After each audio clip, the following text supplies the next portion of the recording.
الطهور شطر الإيمان مسلم شريف حديث نمبر 223 صحابي أبو مالك الأشعري رضي الله تعالى عنه قال النبي صلى الله عليه وسلم الطهور شطر الإيمان طهور أجور إيمان أرضك إيمان الله سبحان الله جل سبحان الله إيه حديث وجوب إيمان أرضك الطهور شطر الإيمان وجوب إيمان أرضك কিভাবে মুহাদ্দিসিন কেরাম হাদিসের ব্যাখ্যায় বলেন আমরা ঈমান আনি কালিমা তাইয়্যিবার মাধ্যমে লা ইলাহা ইল্লাল্লাহু মুহাম্মাদুর রাসূলুল্লাহ এই কালিমা তাইয়্যিবা পাঠ করার মাধ্যমে মানুষ কি হয় মুসলমান হয় মুমিন হয় কালিমা তাইয়্যিবা অর্থ লা ইলাহা কোন মাবুদ নাই ইল্লাল্লাহ আল্লাহ তাআলা ব্যতীত আল্লাহ তাআলা ব্যতীত ইবাদতের উপযুক্ত উপাসনার উপযুক্ত কেউ নাই মুহাম্মদুর রাসূলুল্লাহ হযরত মুহাম্মদ সাল্লাল্লাহু আলাইহি ওয়াসাল্লাম আল্লাহর প্রেরিত নবী ও রাসূল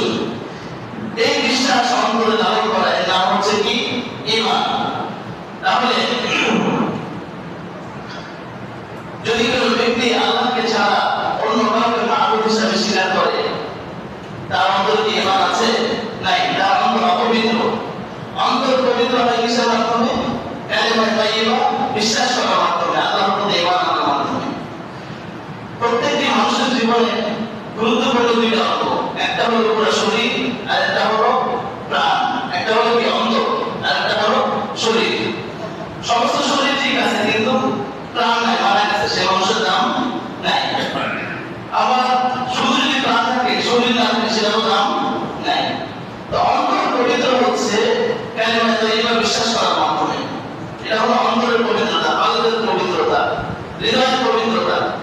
আর শরীর পবিত্র হবে ওযু করার মাধ্যমে সুবহানাল্লাহ তাহলে পবিত্রতার দুইটি ভাগ একটি হলো ভিতর একটি হলো বাহির ভিতরকে পবিত্র করা হচ্ছে কিসের মাধ্যমে কালিমা তাইয়্যিবা বিশ্বাস করার মাধ্যমে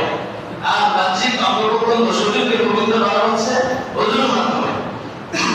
এটা বলা হচ্ছে যে পবিত্রতা ঈমানের অর্ধেক আপনারা বিভিন্ন জায়গায় দেখবেন হাদিসে লেখা থাকে পবিত্রতা ঈমানের অঙ্গ পবিত্রতা ঈমানের অর্ধেক কিভাবে এইভাবে ঈমান তো বিশ্বাস কালিমা তাইয়্যিবা ঈমানের একটা অংশ পবিত্রতার একটা অংশ হলো অন্তর পবিত্র করা সেটা হবে কালিমা তাইয়্যিবার মাধ্যমে আর শরীরকে পবিত্র করতে হবে কিসের